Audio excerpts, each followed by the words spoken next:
Okay, so I'm going to be getting one of the Colgate toothpaste for $3.49, and I'm going to be using this $1 off coupon. They are buy one, get $1.50 back in extra care box, and that is a limit of 2. Also, the Garnier Fructis shampoo and conditioner are on sale 2 for $7. I do have this $1 off that I'm going to be using, as well as I'm going to be using one of the $4 off 2s. That's going to bring my total from $7 down to $3, down to $2, and then when you buy 2, you get $2 back in extra care box, so that's going to make that free. Also, the Garnier Whole Blend shampoo and conditioner is on sale 2 for $7. And it looks like when you buy 2, you get $3 back in extra care bucks. So I'm going to get 2 of those. I'm going to be using one of the $4 off manufacturer coupons from the February 2nd newspaper. And I'm also going to be using one of the $2 off CRTs that printed from the Redbox machine. Okay, so this is everything that I'm getting for right now. I will be making another trip, but I have some extra care bucks expiring today that I need to use, so this is what I'm going to use them on.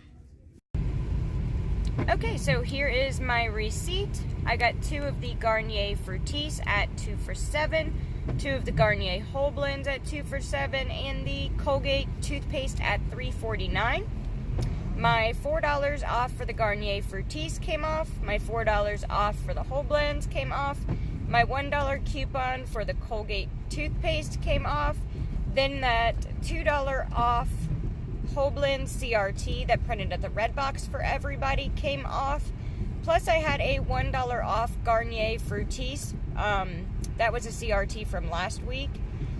I had $4 in extra care bucks that I used. My total out of pocket was $1.49. And I got back $5, $6.50, $8.50. I also hit my $30 in beauty, so I got an extra $3 back for that as well. Pretty good deal at CVS. It's a very easy deal that anybody is able to use. If you don't have the extra care bucks that I used, your total out of pocket was going to be $5.49, and you're still going to get back $8.50. So that's still going to be a $3 moneymaker for somebody brand new that doesn't have any extra care bucks on their account. This is a very easy, newbie-friendly transaction. Alright, well, I'm going to head to CVS to do a couple more scenarios. If you haven't already done so, go ahead and hit that like button for me. And if you want to be the first to find out about these amazing deals that I do where I almost never pay any money out of pocket, make sure you hit that subscribe button as well. Until my next video, I will see you guys later. If you have any questions, post them in the comments below. Have a good day.